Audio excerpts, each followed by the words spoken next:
C'est beaucoup de travail de faire un film, même si c'est pour moi pas un travail tellement c'est une joie. Oui. Mais quand on me dit merci, je me dis tiens, je suis allée de mon cœur à son cœur, j'ai fait boom cœur. Oh, on adore quel jeu de mots. Produit. Mais vraiment, voilà, c'est ça l'idée, c'est vraiment que... En fait, boom cœur, ça veut dire c'est cohérent. Ça vient du cœur. Ouais. Cohérent, ça veut dire ça vient du cœur. Tu as tout compris à ma chaîne. Mais oui. Franchement. Mais moi, c'est ce que je préfère. Hein. Oh, le cœur sur toi. Cœur.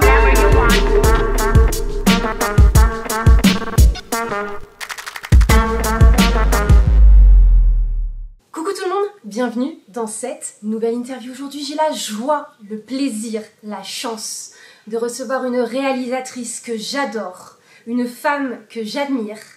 Elle a fait des nombreux films, vous êtes obligés d'en avoir vu au moins un. Elle est talentueuse, elle s'appelle Lisa Azuelos. Comment tu vas? Eh ben, je vais bien. Regarde, on fait un petit zoom. Un petit zoom comme ça. On dit bonjour, coucou. Tu es là pour répondre aux questions Bunker. Allez, c'est T'es parti. prête? C'est parti. Est-ce que tu as un objet fétiche ou porte-bonheur? Dis-nous tout. Ici, non, je pense que mon porte-bonheur, c'est Jésus. Ok. Ouais, il est dans mon porte-clés. Bon, ouais. C'est un objet fétiche. Oui, que tu as toujours du coup sur mais toi. Mais du coup, voilà, je sais pas, j'adore. Je l'adore. Est-ce que tu as un petit dicton de vie, une petite phrase comme ça qui t'accompagne au quotidien? Ouais. Que d'ailleurs j'ai redit à mes filles. D'accord.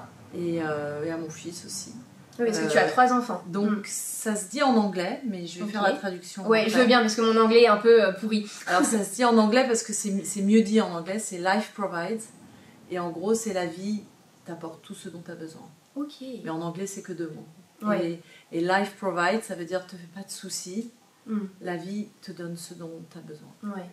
En gros, la vie est parfaite. Si on s'en rend pas compte. Ouais. Faut accepter, faut accueillir les belles choses de cette manière. Accueillir toute chose. Oui.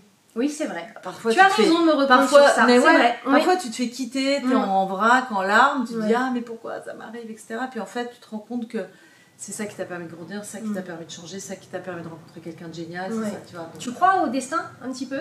Je pense qu'on est destin.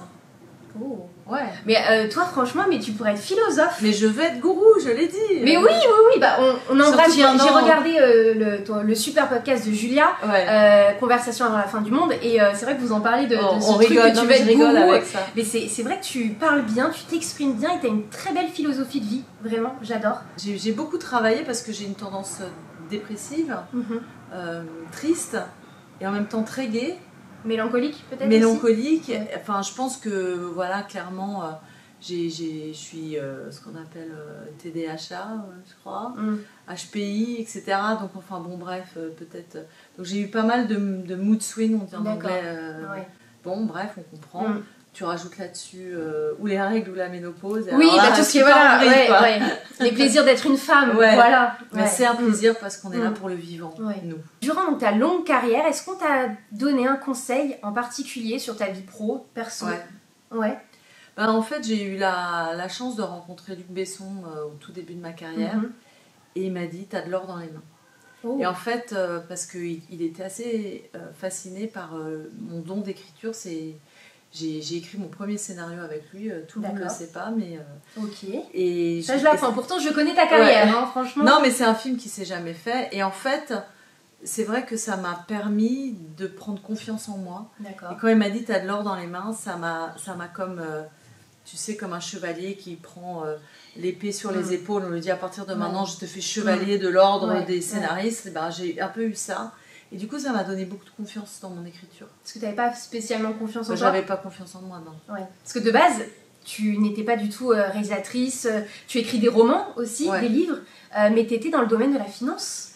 J'ai démarré, en fait, mes parents, ça les faisait flipper que je fasse du cinéma, et j'ai eu mon bac à 16 ans.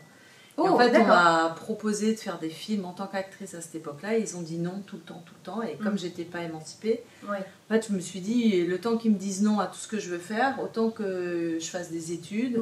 Comme ça, déjà, on me foutra la paix. Donc, j'ai pu aller en boîte de nuit, m'amuser, etc. Et puis, du coup, c'était dans la finance. Après, on m'a dit, c'est dommage d'avoir un doc, prends une maîtrise. Donc, j'ai refait 2 ans, ça m'a fait 4 ans. Après, j'ai travaillé dans un bureau avec ce truc. Et en fait, ça m'a permis de savoir que j'étais pas faite pour ça. D'accord. J'ai fait beaucoup de choses dans ma vie par défaut. J'essaye, puis je vois que vraiment c'est pas moi. Et le bureau, vraiment, c'était pas moi. Je peux pas avoir de patron. Tu es ta propre patronne, tu es une vraie girl boss. Ouais. C'est ça qu'on aime. Est-ce que je peux te demander si tu devais revivre un seul moment dans ta vie, tu choisirais lequel? À part la naissance de tes 3 enfants. Ok. Parce que ça, forcément, c'est l'un des plus beaux jours de la vie d'une femme. Si je devais revivre un moment tellement il était beau ou tellement il est moche ou triste, peut-être qu'il t'a appris aussi quelque chose. Non, mais justement, c'est le jour où mes parents m'ont empêché de faire le film pour lequel j'étais... D'accord. J'avais 15 ans, je devais jouer dans Beau-Père de Bertrand Blier et ils m'ont empêché de le faire. Et en fait, j'ai toujours regretté de ne pas avoir fait de fugue et de ne pas les avoir obligés à me laisser faire. Parce que ça aurait changé ma vie, ça, je pense. Mais peut-être que du coup, je ne serais pas devenue réalisatrice et j'aurais pas eu la même carrière. Avec mes Moonswing d'actrice, j'aurais peut-être fini au fond d'une piscine avec un verre d'alcool dans la main. Et donc ça, c'est un peu un regret. Est-ce que c'est un regret bien sûr, c'est mon seul regret. C'est ton seul regret. Ouais, parce que j'aurais voulu voir ce qu'aurait été ma vie si mes parents n'étaient pas intervenus dans ma vie à ce moment-là pour me dire non, tu feras pas ça. Parce qu'en fait, c'est pas moi qui ai décidé que je voulais pas faire ce film, c'est eux qui m'ont obligée à pas le faire. Et j'avais que 15 ans, je pouvais pas les forcer à me laisser faire. Donc voilà, fallait que le rôle arrive à 18 ans. Voilà. Là, t'aurais... Mais voilà, en même temps, en fait, à 18 ans, j'avais plus envie d'être actrice. D'accord. J'avais envie d'être réelle. Bah voilà, bah, tu vois, mais tout est fait, c'est un espèce de fil conducteur de toute manière, je pense. Life provides. Oui, et tu es là où tu en es aujourd'hui, bah, peut-être aussi grâce à tes parents qui t'ont empêché de faire ça. C'est que ton destin était ailleurs. Je pense vraiment que j'en suis là où je suis parce que mes parents m'ont empêché énormément de choses.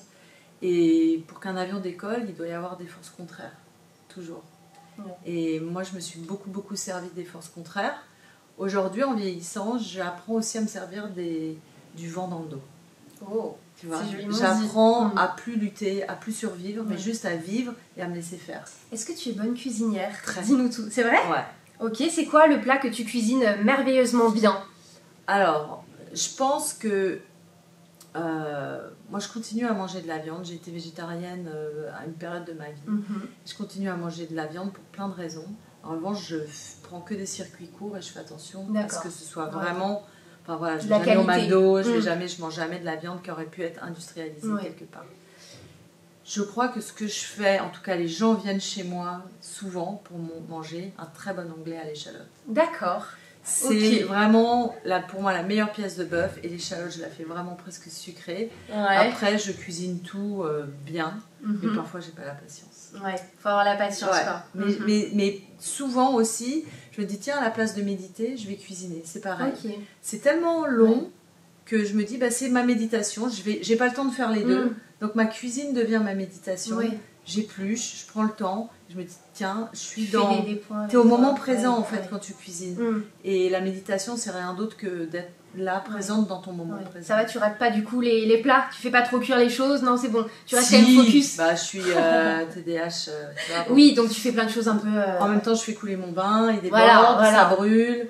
Une femme en action qui a besoin de faire plein de choses. Mais non, c'est juste que mon cerveau il décroche tout le temps, je suis en arborescence et puis voilà, mais en général, je rate pas trop. Quand je cuisine, les gens ils viennent souvent chez moi parce que c'est très bon.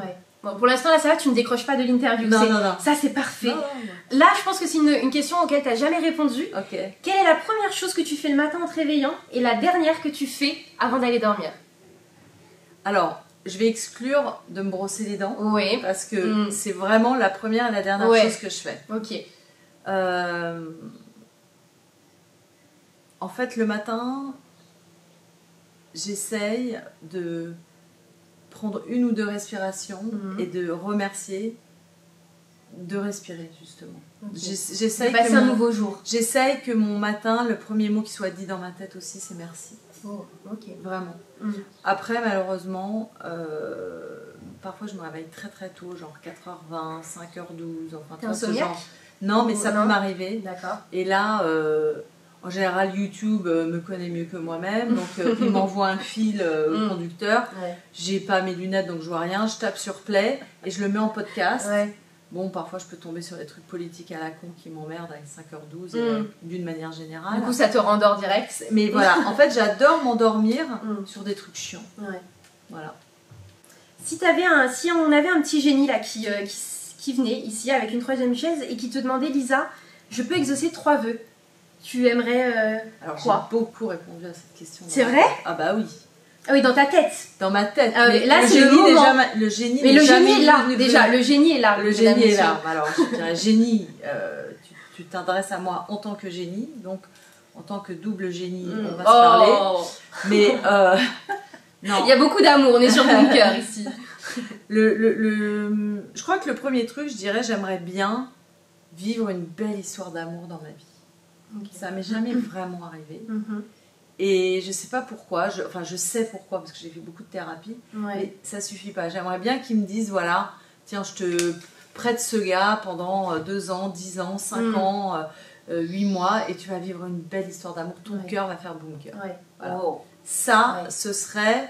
j'aimerais le vivre, ça. Et puis sinon, qu'il me file les clés de la Banque de France. Hein, oui, le reste, aussi, je saurais m'en occuper. Écoute, moi, tu m'appelles à l'essentiel. Voilà. Oui, c'est vrai. Quand j'étais petite, je me disais tout le temps, je voudrais que tout le monde s'arrête dans la rue et moi, je peux faire tout ce que je veux pendant tout ce temps-là. Ah, ce serait incroyable. Les gens vont me manquer. Donc, en fait, je pense que directement la Banque de France ou un gros virement. Et après, moi, je m'occupe de redistribuer les choses. Oui, comme voilà, il n'y a pas de souci.